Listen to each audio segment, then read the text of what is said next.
Hello friends, मी Vishakha. Global online मराठीमध्ये आपल्या सर्वांचं स्वागत आहे. आजच्या व्हिडिओमध्ये आपण संत गाडगेबाबा अमरावती युनिव्हर्सिटी पेट 2021साठी रिसर्च मेथॉडॉलॉजी म्हणजे संशोधन कार्यप्रणाली या विषयावरचं MCQs बघणार आहोत. हे आपलं या विषयावरचं पहिलं लेक्चर आहे. याआधी आपले लेक्चर्स हे कम्प्युटर अवेअरनेस आणि ICT वरती झालेले आहेत. तर आजपासून आपण रिसर्च मेथॉडॉलॉजी यावरती लेक्चर्स बघणार आहोत, MCQs बघणार आहोत. MCQs थ्रू आपले कन्सेप्ट क्लिअर करणार आहोत, जे या पेट एक्झामसाठी उपयुक्त असणार आहेत.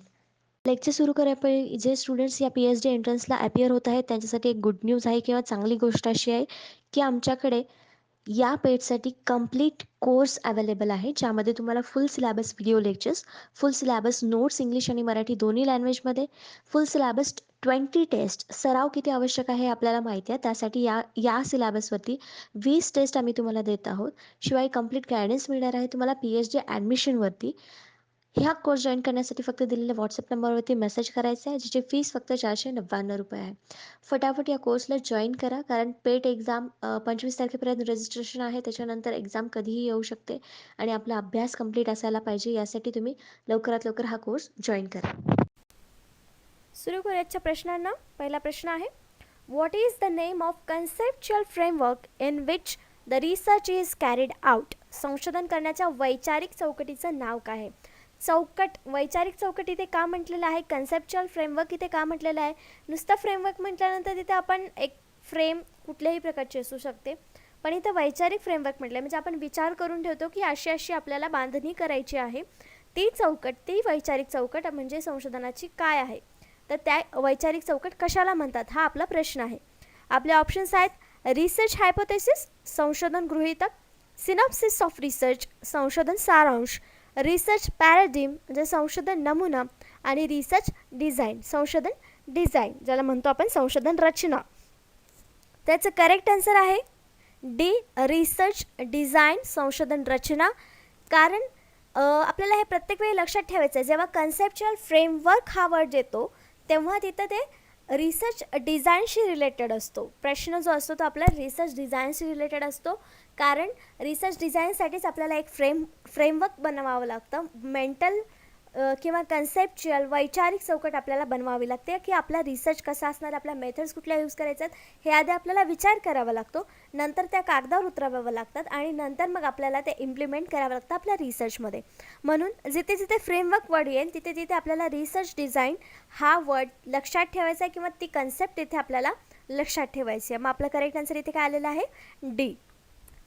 तर रिसर्च डिझाईन काय आहे? Research design is a framework of research methods and techniques chosen by the researcher. जसं मी म्हटलं की रिसर्चर्सकडून हे मेथड्स आणि टेक्निक ठरवण्यासाठी फ्रेमवर्क असतं. The design allows researchers to home in research methods and that are suitable for the subject matter and set up their studies up for the success. म्हणजे आपला research चांगला व्हावा यासाठी किंवा सक्सेसफुल राहावा यासाठी एक आपण ही चौकट असतो, ज्याच्यामध्ये आपण मेथड्स ठरवत असतो की आपल्याला कुठली मेथड या रिसर्चमध्ये आपल्या निवडलेल्या सब्जेक्टमध्ये कुठली मेथड योग्य आहे ते इथे आपण ठरवत असतो. The research design of research topic explains the types of research. तर रिसर्च डिझाईनमध्ये देखील वेगवेगळे प्रकार आहेत, टॉपिक्स आहेत. ते कुठले कुठले आहेत? एक्सपेरिमेंटल, सर्वे, कोरिलेशनल, सेमी एक्सपेरिमेंटल, रिव्ह्यू, हे सगळे जे आहेत ते टाईप्स आहेत रिसर्च डिझाईनचे. पण हे आपण नंतर एखाद्या क्वेश्चनमध्ये येतील त्यावेळेस एक्सप्लेन करणार आहोत किंवा थेरी पार्टमध्ये आपण बघणार आहोत. पण तोपर्यंत रिसर्च डिझाईनचे हे प्रकार आहेत हे आपल्याला लक्षात ठेवायचं आहे. And also it's sub types, म्हणजे याच्यात सब टाईप्स पण आहेत. ते कोणते कोणते आहेत? Experimental design, research problem, descriptive, case study. Research डिझाईनचे हे प्रकार आहेत. नेक्स्ट क्वेश्चन म्हणजे 2 नंबरचा क्वेश्चन आपल्याला बघायचा आहे. Which of the following feature are consider as critical in qualitative research? गुणात्मक संशोधनामध्ये खालीलपैकी कोणती वैशिष्ट्य गंभीर मानली जातात? कुठले गुण किंवा वैशिष्ट्य जे आहे, फीचर जे आहे ते महत्त्वाचं मानलं जातं क्वालिटेटिव्ह रिसर्चमध्ये, हे आपल्याला सांगायचं आहे. आपले ऑप्शन्स आहेत, collecting data with the help of standardise research tools, म्हणजे प्रमाणित संशोधन साधनांच्या मदतीने डेटा गोळा करणे हे महत्त्वाचं वैशिष्ट्य आहे. की त्यापेक्षा वेगळे 3 आहेत अजून, ते बघूयात. Design sampling with probability sample techniques, संभाव्यतेच्या नमुन्यांच्या तंत्रासह नमुना तयार करणे. Collecting data with bottom up empirical evidence, तळात अनुभवजन्य पुराव्यांसह डेटा गोळा करणे. Gathering data with top down schematic evidence, top down योजनाबद्ध पुराव्यांसह डेटा संकलित करणे. तर या सगळ्याच महत्त्वाच्या गोष्टी वाटतात आपल्याला एखादा रिसर्च तयार करताना.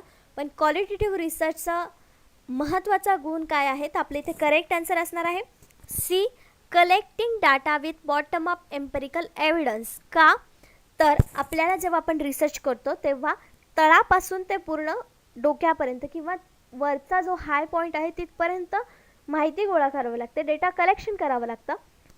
पण सोबत त्याला त्याचे पुरावेही लागतात. म्हणजे आपण कशाद्वारे ही माहिती खरी म्हणतोय किंवा तो त्याचा काय उपयोग आहे किंवा कुठून ही माहिती मिळवलेली, त्याचा स्रोत जो आहे तो व्हॅलिड आहे की नाही, ह्या सगळ्या माहिती आपल्याला एक्सप्लेन कराव्या लागतात, एव्हिडन्स द्यावे लागतात, पुरावे द्यावे लागतात. तेव्हा तो एक अनुभवजन्य रिसर्च, क्वालिटेटिव्ह रिसर्च असा मानला जातो. म्हणजे हे एक गंभीर महत्त्वाचं नाजूक असं एक वैशिष्ट्य आहे गुणात्मक संशोधनाचं, असं आपण म्हणू शकतो. म्हणजे आपल्या इथे करेक्ट आन्सर सी आहे. टॉप डाऊन आणि बॉटम अप हे दोन वेगवेगळे प्रकार आहेत आपले डेटा कलेक्शनमधले, डेटा कलेक्शन मेथड्सचे. तर ते आपण एक्सप्लेन करून घेऊया. Top down data collection method involves creating an overarching system of data collection and analysis before detailing and fleshing out subsystems under it. This subsystem can then have even more details and refined subsystems beneath them as appropriate. As an example, for information gathering, this may look like creating a system of reporting for the management team first and then detailing how the field workers get the data of management afterwards.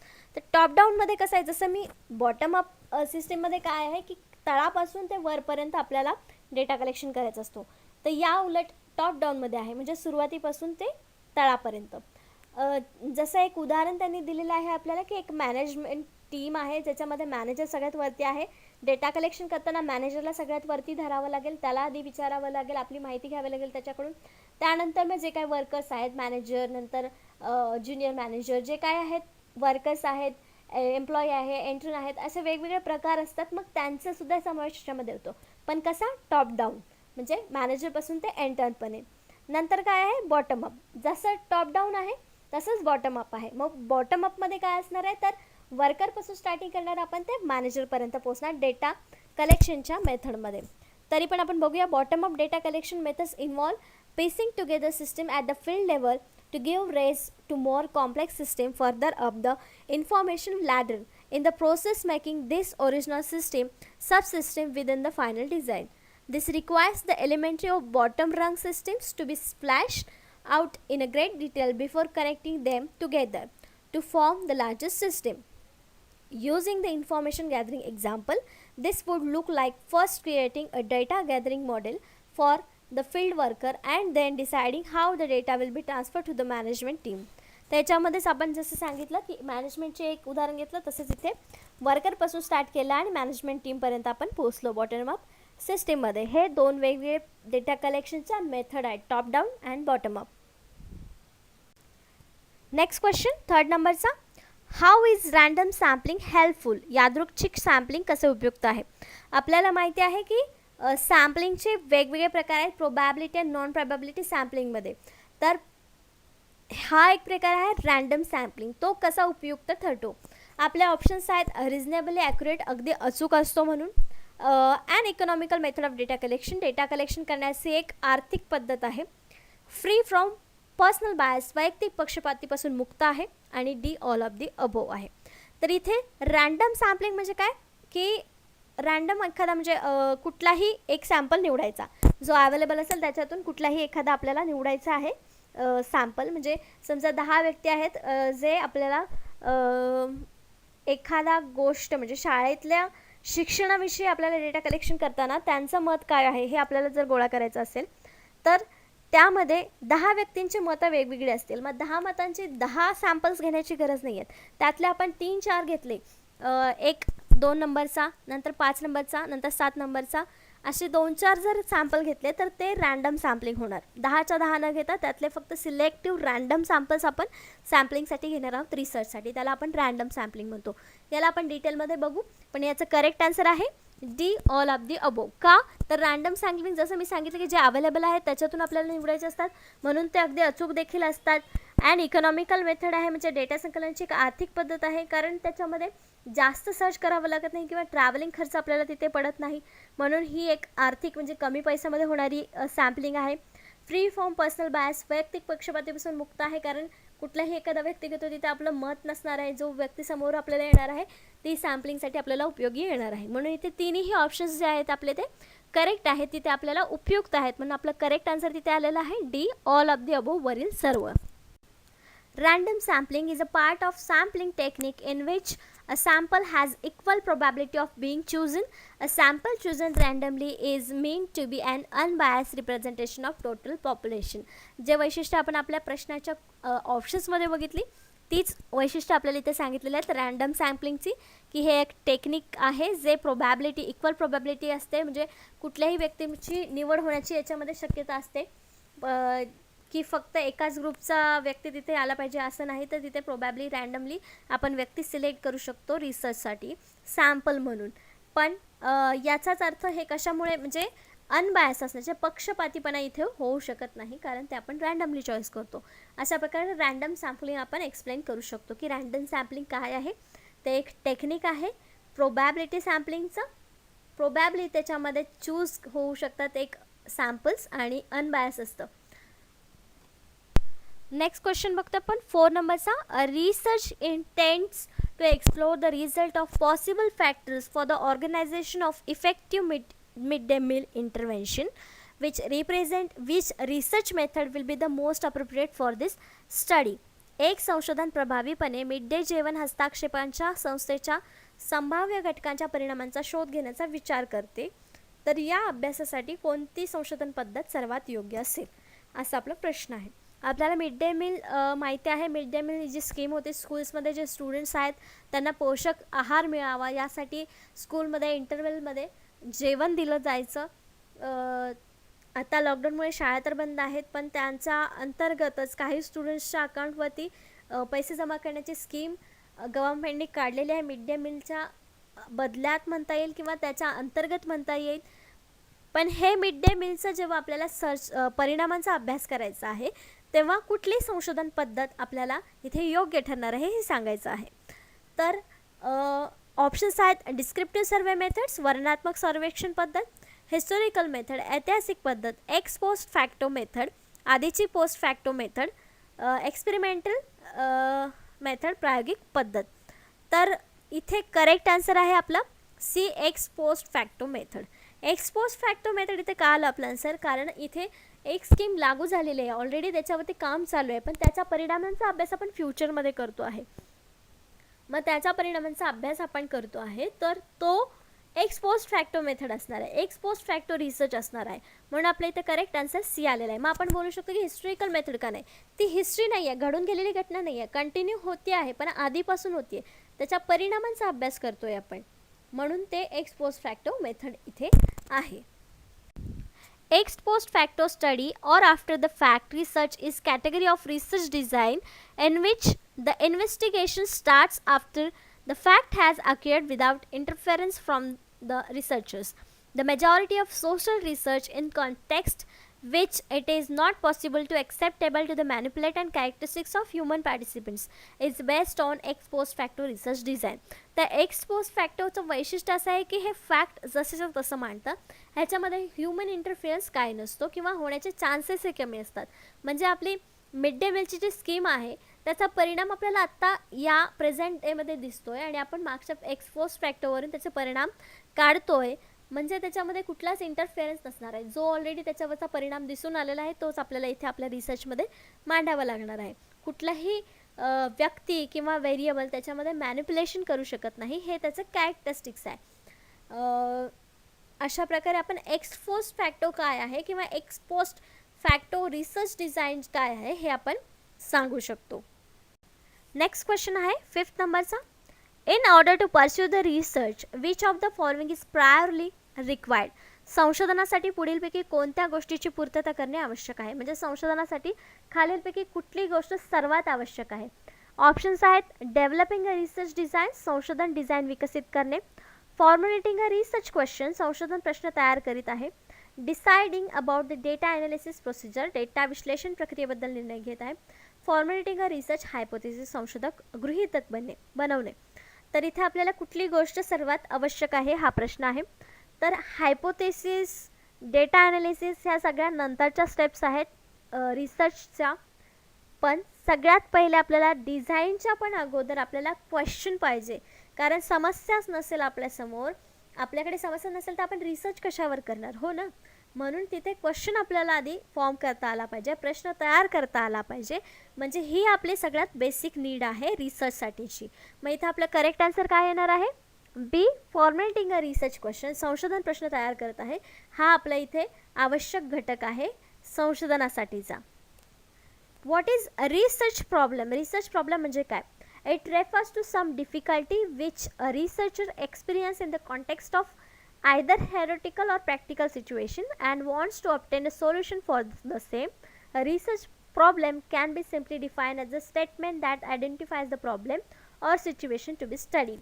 तर research problem म्हणजे थोडक्यात इथे सांगितलेलं आहे की एक problem आहे, solution शोधायचं आहे त्याच्यावरती. मग ते सोल्युशन काय असणार? आपलं रिसर्च असणार आहे.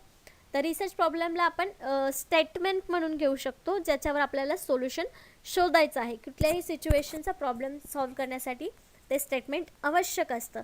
प्रॉब्लेमच नसेल तर आपण त्याच्यावर सोल्युशन काय शोधणार, बरोबर ना. आपण आयुष्यातही जगताना असंच करतो ना.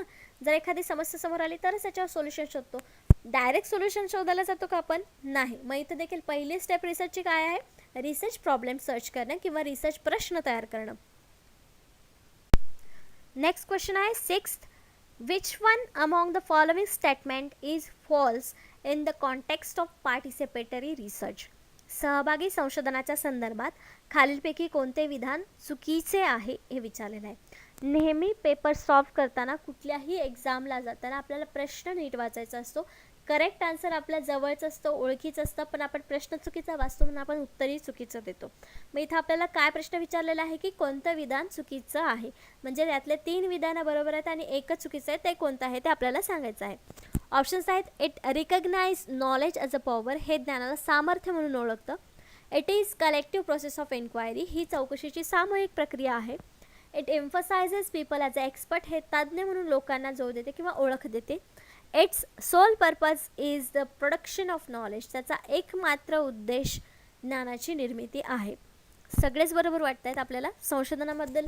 हे सगळे जे वाक्य आहेत ते सगळीच बरोबर वाटत आहेत, पण यातला एक चुकीचं आहे आणि ते आन्सर आहे डी, इट्स सोल. सोल जो आहे तो चुकीचा वर्ड आहे इथे. Its purpose is to production of knowledge, हे आन्सर आपलं विधान स्टेटमेंट बरोबर झालं असतं, पण आपल्या इथं इट्स सोल पर्पज म्हटलेलं आहे. म्हणजे एकमेव, एकमात्र उद्देश दिलेला आहे.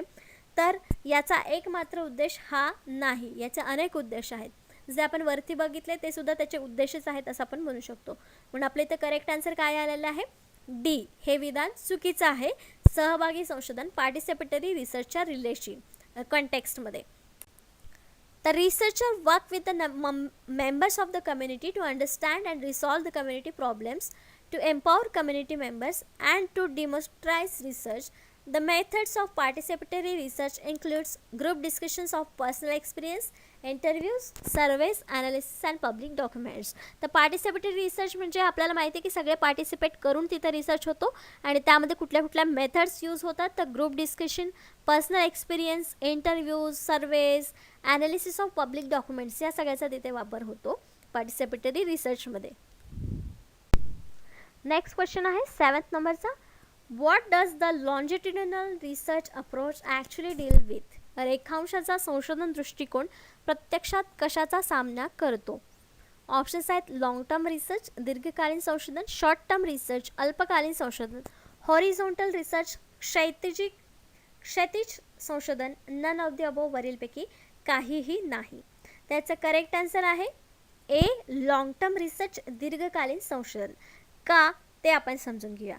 तर लॉन्जिट्युडिनल रिसर्च जो आहे, अप्रोच जो आहे, तो कसा आहे की एका विषयावर अनेक वर्ष अभ्यास करायचा एका ठराविक गॅपने किंवा एका ठराविक कालावधीमध्ये, त्याला आपण लॉन्जिट्युडिनल रिसर्च असं म्हणतो. मग ही कशी टर्म झाली? ही एक लॉंग टर्म रिसर्च प्रोसेस झालेली आहे. म्हणून इथं आपलं करेक्ट आन्सर काय आलेलं आहे?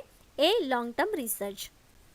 अ longitudinal study is a type of correlational study that involves looking at variables over the extended period of time. तर याच्यामध्ये काय सांगितलेलं आहे की एकाच व्हेरिएबलवर बराच काळ आपण संशोधन किंवा स्टडी करत असतो. This research can take place over the period of weeks, months or even years. तर हा कालावधी काही आठवड्यांचा असू शकतो, काही महिन्यांचा असू शकतो, तर काही वेळेस हा काही वर्षांचा देखील असू शकतो. In some cases longitudinal studies can last several decades. काही वेळेस लॉन्जिट्युडिनल स्टडीज करताना डिकेड्स म्हणजे 10 वर्ष देखील डिकेड्समध्ये हा स्टडी केला जाऊ शकतो लॉन्जिट्युडिनल स्टडीमध्ये. म्हणून याला आपण काय म्हणतो, लॉंग टर्म रिसर्च असं म्हणतो. आपलं करेक्ट आन्सर तिथं ए आलं होतं, long term research. Next question आहे 8th नंबरचा. Evaluation research is concern with dash dash. मूल्यांकन संशोधन डॅश डॅशशी संबंधित आहे. कशाशी संबंधित आहे? आपले ऑप्शन्स आहेत how well are we doing म्हणजे आपण किती चांगले करत आहोत, वाय आर वी डुईंग आपण का करत आहोत, व्हॉट आर वी डुईंग आपण काय करत आहोत, आणि दी नन ऑफ दी अबो. तर इव्हॅल्युएशन या वर्डवरूनच आपल्याला समजायला पाहिजे की आपण इव्हॅल्युएशन म्हणजे काय करतो, तर मूल्यांकन करतो स्वतःचं. एक्झाम्स वगैरे होतात त्याच्यामध्ये देखील इव्हॅल्युएशन होतं, म्हणजे तुमचं ज्ञान किती आहे हे मोजलं जातं, मूल्यांकन केलं जातं. म्हणजेच इथं आपलं करेक्ट आन्सर काय असणार आहे, A how well are we doing. इव्हॅल्युएशनचा मेन मोटो काय आहे, कन्सर्न काय आहे की आपण किती चांगल्या प्रकारे काम करत आहोत किंवा आपण जे करत आहोत ते किती चांगल्या प्रकारे करत आहोत याच्यावरती ते इव्हॅल्युएशन रिसर्च असतो, कन्सर्न असतो. Evaluation research is defined as a form of disciplined and systematic inquiry that is carried out to arrive at the assessment and appraisal of the object, program, practice, activity or the system with the purpose of providing information that will be used of decision making. तर evaluation research कशासाठी होतो, त्याच्यामध्ये आपल्याला price देण्यासाठी, ऑब्जेक्टला praise करण्यासाठी, appraisal देण्यासाठी, activity किती चांगली झाली हे बघण्यासाठी, सिस्टीमचा पर्पज जो आहे तो झाला की नाही फुलफिल हे बघण्यासाठी आपण इव्हॅल्युएशन रिसर्च करत असतो. किंवा त्याचा उपयोग आपल्याला डिसिजन मेकिंगसाठी देखील होतो. जसं की उदाहरणार्थ नवीन मशीन्स जर बाजारात आले असतील तर त्याचं इव्हॅल्युएशन होतं, मग ती मशीन योग्य आहे की नाही किंवा त्याच्यामध्ये आणखीन काही सुधारणा पाहिजेत यावरती डिसिजन घेण्यासाठी, डिसिजन मेकिंगसाठी हे इव्हॅल्युएशन रिसर्च आपल्याला उपयोगी पडते. नेक्स्ट क्वेश्चन बघूया 9th नंबरचा. Which of the following does not correspond to the characteristics of research. पुढीलपैकी कोणते संशोधनाच्या वैशिष्ट्याशी संबंधित नाही. ऑप्शन्स आहेत रिसर्च इज नॉट पॅसिव्ह, संशोधन निष्क्रिय नाही. रिसर्च इज अ सिस्टमॅटिक, संशोधन पद्धतशीर आहे. Research is not a problem oriented, संशोधन ही समस्या प्रधान नाही. Research is a not process, संशोधन ही एक प्रक्रिया नाही. त्याच्यामध्ये वैशिष्ट्य आहेत सगळी, ही सगळी जी आहेत ती वैशिष्ट्य आहेत संशोधनाची. संशोधन का व्हावं किंवा कशासाठी केलं जातं किंवा त्याच्यामध्ये काय वैशिष्ट्य असतात म्हणजे ते संशोधन आहे हे आपण ओळखू शकतो. तर एक एक आपण बघूया ज्याच्यामध्ये आपल्याला एक संबंधित नाही असं ओळखायचं आहे. तर research is a not passive, संशोधन निष्क्रिय नाही. बरोबर आहे ना, संशोधन आपलं ॲक्टिव्ह असतं, त्याच्यामध्ये सतत काहीतरी क्रिया करावी लागते म्हणजे ते ॲक्टिव्ह असतं. निष्क्रिय नाही म्हणजे ते ॲक्टिव्ह आहे. म्हणजे इथं आपलं हे पहिलं वाक्य जे आहे, फर्स्ट स्टेटमेंट जे आहे ते करेक्ट आहे. नेक्स्ट आहे रिसर्च इज अ सिस्टमॅटिक, संशोधन पद्धतशीर आहे. बरोबर, त्याच्या वेगवेगळ्या स्टेप्स आहेत, मेथड्स आहेत म्हणून ते एक पद्धतशीर आहे संशोधन. Research is a not problem oriented, संशोधन ही समस्या प्रधान नाही, प्रॉब्लेम ओरिएंटेड नाही. प्रॉब्लेम आपल्याला लागतो पण कशासाठी, सोल्युशन शोधण्यासाठी. म्हणून आपलं हे देखील करेक्ट आन्सर आहे. मग नेक्स्ट जे आहे ते रिसर्च इज नॉट प्रोसेस, संशोधन ही एक प्रक्रिया नाही. मग हेच जे वैशिष्ट्य आहे ते आपलं करेक्ट आन्सर आहे D. Research is not process, संशोधन ही एक प्रक्रिया नाही. कारण हे सिस्टमॅटिक आहे, पद्धतशीर आहे, निष्क्रिय नाही. म्हणजेच ही एक प्रोसेस आहे, त्याच्यामध्ये वेगवेगळ्या प्रोसेसने स्टेप्सने आपल्याला ती क्रिया सतत करावी लागते. म्हणजेच ती एक कंटिन्यू प्रोसेस आहे रिसर्चची. ती कंप्लीट झाल्यावरच आपला रिसर्च पूर्ण होतो. म्हणून इथं आपलं जे डी आन्सर आहे, दी करेक्ट ऑप्शन जे आहे ते इथे चुकीचं आहे स्टेटमेंट, म्हणून आपला ऑप्शन करेक्ट इथं डी आलेला आहे. रिसर्च कॅरेक्टरिस्टिक्स काय काय आहे. Originates with the question or a problem, म्हणजे सुरुवात कुठून होते तर प्रॉब्लेम किंवा समस्येपासून होते. रिक्वायर्स क्लिअर आर्टिक्युलेशन ऑफ गोल्स, म्हणजे जे काय आपले ध्येय आहेत त्याच्यासाठी हे क्लिअर विजन असलं पाहिजे, आपलं गोल्स काय आहेत ते क्लिअर असले पाहिजेत रिसर्चसाठी. फॉलोज अ स्पेसिफिक प्लॅन और प्रोसिजर. सिस्टमॅटिक प्लॅन आणि प्रोसिजर तिथं फॉलो केली तर आपण रिसर्चपर्यंत पोहोचतो. Often divides main problem into sub problems. तर ह्याच्यामध्ये रिसर्चचा अजून एक कॅरेक्टरिस्टिक्स काय आहेत तर मेन प्रॉब्लेम आणि त्याच्यानंतर त्याचे सब प्रॉब्लेम्स काय आहेत. जसं की आपण म्हणतो की पाण्याचा प्रॉब्लेम आहे, हा मेन प्रॉब्लेम झाला. सब प्रॉब्लेम्समध्ये काय आहे ना, त्याचं पाणी कमी आहे की जास्त आहे, म्हणजे हिमालयामधला बर्फ वितळतोय ते पाणी जास्त होणार आहे. आणि दुसरा प्रॉब्लेम काय असणार तर एकीकडे प्यायचं पाणी लोकांना मिळत नाही आहे.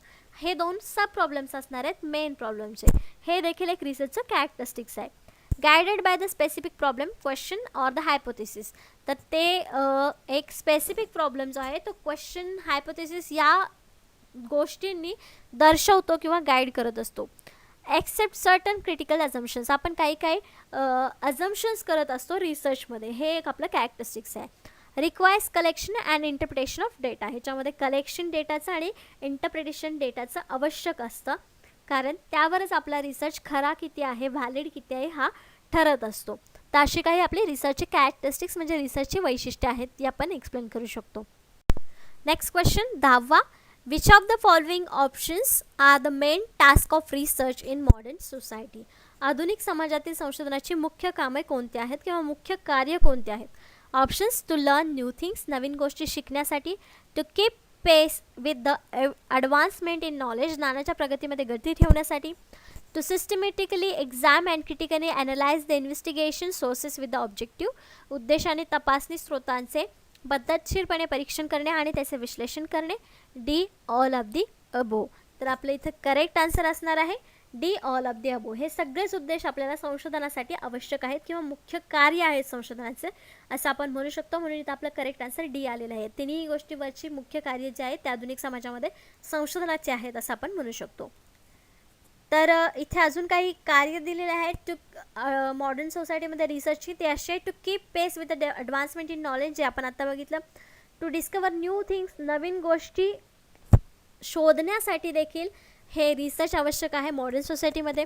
To write a critique in the earlier writings, म्हणजे जे काय आधी जास्त गोष्टी झालेल्या आहेत त्याच्यावरती क्रिटिक गोष्टी लिहिण्यासाठी नवीन मॉडर्न सोसायटीमध्ये हे संशोधन होणं गरजेचं आहे.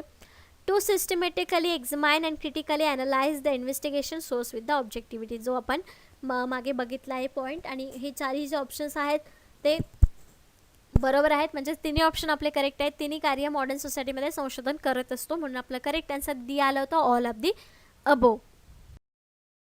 थँक्यू. आजच्या लेक्चरचे 10 प्रश्न आणि 10 कन्सेप्ट आपल्या इकडेच संपलेले आहेत. नेक्स्ट सेशनमध्ये आपण नवीन 10 कन्सेप्ट शिकणार आहोत, ज्या कन्सेप्ट आपल्याला रिसर्च मेथॉडॉजीमध्ये मिळतात आणि आपल्याला पूर्ण सिलॅबस अशा प्रकारे कवर करायचा आहे येणाऱ्या पेट एक्झामला क्लिअर करण्यासाठी. आजच्या सेशनसाठी थँक्यू.